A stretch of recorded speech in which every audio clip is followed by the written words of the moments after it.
Hello! It's been a while. It's been a bit. I went from posting every day to almost not posting at all, and I miss it a little bit. I'm in my studio, my little room, home studio today, because it's like 4 degrees outside, and I don't miss that part of vlogging outside. But today's Wednesday, and that means Niyama Wednesday. So we talk about purity of thought and contentment and reflection and discipline and surrender. And I want to zero in acutely zero right into a conversation that I had just last week about breathing. COVID-19 hit me really hard. I have asthma, and 9 times out of 10, it doesn't affect me. I work really hard on keeping the allergen triggers away, and I work really hard on pranayama, on breathing techniques during everything that I do, whether it's yoga, mountain biking, hiking, martial arts. I'm very cognizant of breathing in a very intentional manner and not letting my breath just kind of do whatever it wants. And those techniques, especially cultivating my own breath and awareness, have made it so that asthma. I'm gonna throw on a sweatshirt because it is cold inside. It's chilly inside, but it has made it so that I rarely have to think about asthma. And lately, I have been tethered to an inhaler. Whew! As a side note, I've read that yawning is not a sign of you being tired. Yawning is a sign of your brain wanting to bring in more oxygen so as to be able to engage itself and give an activity more completely.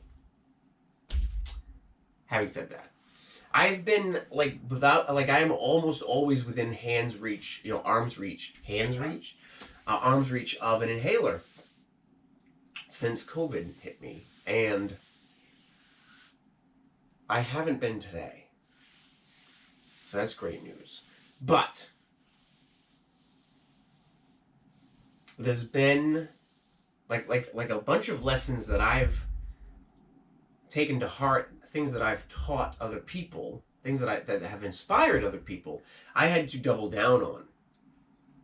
For example, a lot of people want to get back to where they were before COVID, right? People used to go to the gym, they used to go working out all the time, they had a different lifestyle, and a lot of people gained a lot of weight, and a lot of people lost a lot of their healthy feelings, their vibe, their cardio, their resting heart rate.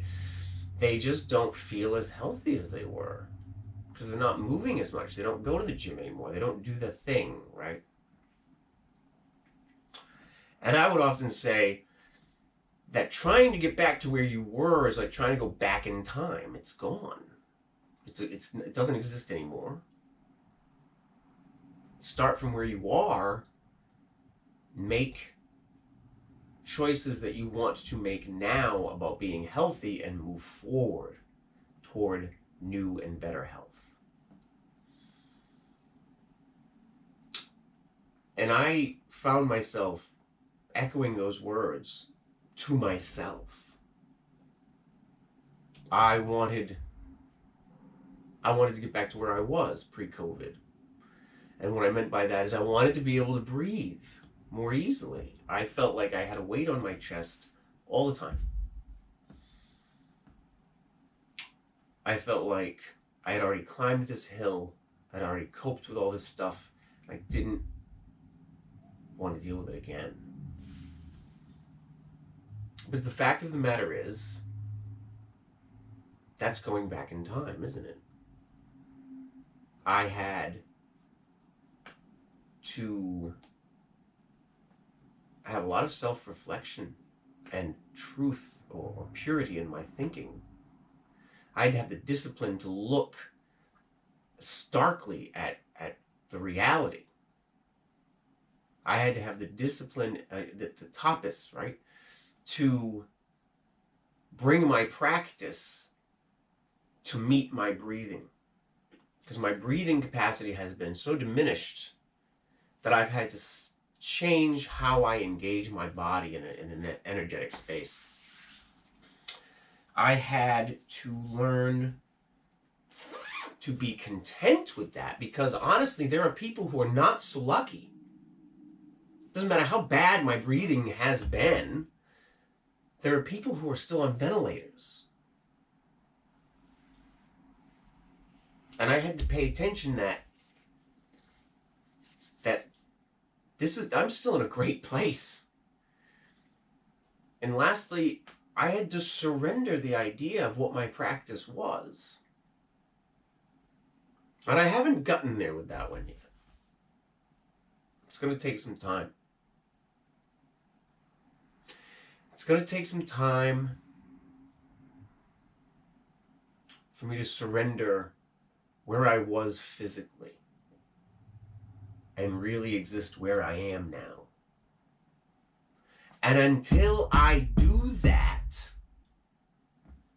I will not be able to make improvements in my overall breathing and health. Improvements in your cardio capacity and in your aerobic capacity, it's a little bit more indistinct a thing to talk about. Let's talk about food for a minute. Let's say you want to cook apple smoked bacon stuffed chicken, roast chicken.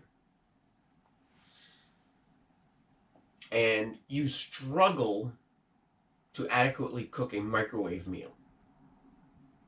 No matter what you do, you put that microwave meal in there and it's ruined somehow. It's inedible. And you're like, well, I'm just going to go cook this other meal instead. And every time you cook this chicken meal, it's the chicken dinner, you ruin that one too. Right? Well, get rid of both of those. Just try cooking oatmeal. Get rid of all of the stuff. Boil some water. Add it to a package of oatmeal. Do that correctly first. Get so that's great. Then move it up a notch. Right? We all started out somewhere in our life journeys, right? And particularly about physical health, vitality, and capacity, whether it's endurance or strength. Our muscle endurance is connected intrinsically to our aerobic endurance. It doesn't matter what the element is. We all started somewhere where we aren't right now, and then we got somewhere, and then life has its way of being life. And it can be tempting after an illness or after an injury, especially when something is taken from us unwillingly. It can be tempting to lament and not grieve or mourn, but like complain about and lament. Well, I could have been this. If I had started working out 10 years ago, imagine how fit I'd be. It's bullshit. You didn't start working out 10 years ago, so you're as fit as you are. Grieving is a whole process, which we know is a real thing. Mourning the loss of what you had and then realizing the truth of where you are allows you a place to now move from, to grow from.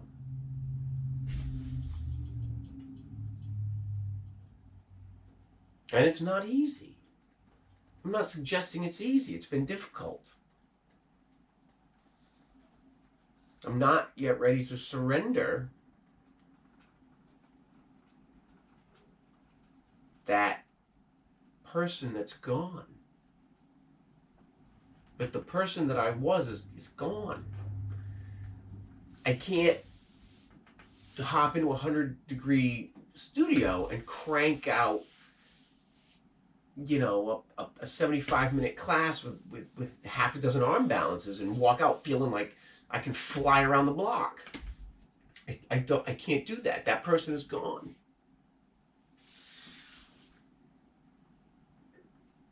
It will be a grand disservice to myself if I keep trying to be somebody I'm not. And instead, it would be great to figure out where I am.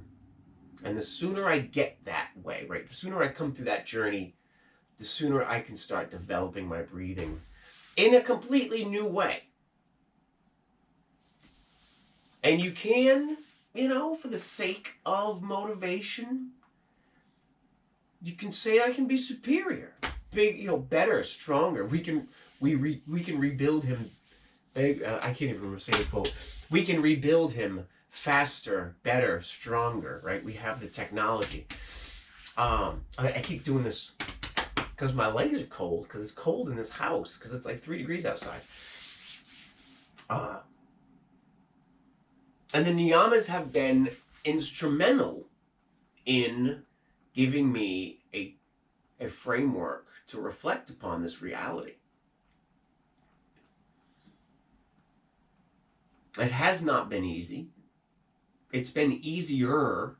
I think looking at this through the niyamas has it's eased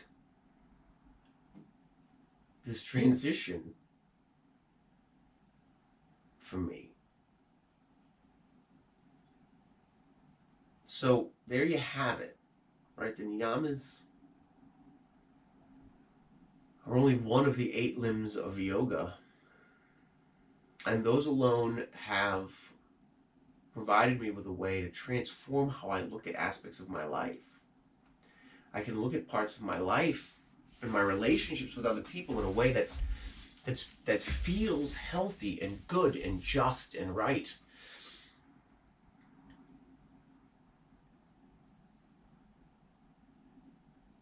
Maybe there's something there for you. Thanks for joining me today for Niyama Wednesday. Probably going to go back to a 365. I miss it. I don't miss the hassle of the technology.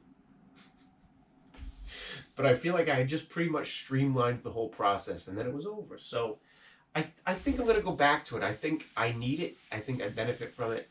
And my breathing could certainly benefit from it. So thanks for joining me on Niyama Wednesday.